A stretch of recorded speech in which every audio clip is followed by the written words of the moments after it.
Welcome to the Tech Egg. Don't get scrambled. Enjoy the video. First, check your Windows version and install pending cumulative updates immediately. Outdated builds can break app components and system services. Next, open an elevated command prompt and run sfc/scano to repair system files. Then run dism/online/cleanupimage/restore health to fix component store corruption.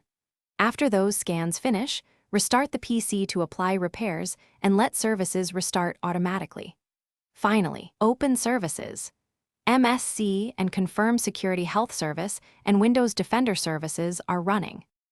If diagnosis shows files are intact, try a quick app reset under Settings. Go to Apps, find Windows Security, and choose Reset to clear local app data. If reset fails, open PowerShell as admin and run the package re-register command for Microsoft. SecHealth UI to reinstall the interface.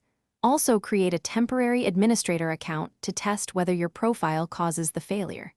If the app opens in the new account, migrate files and remove the corrupted profile safely.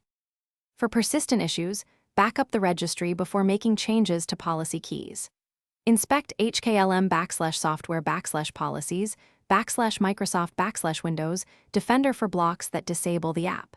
Use SC Query Security Health Service and SC Start Security Health Service to check and start that service manually.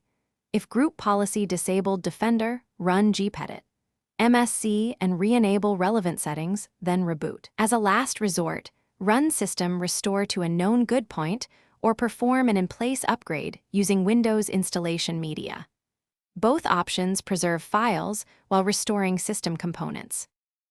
Thanks for watching. Consider subscribing if I helped unscramble your problems.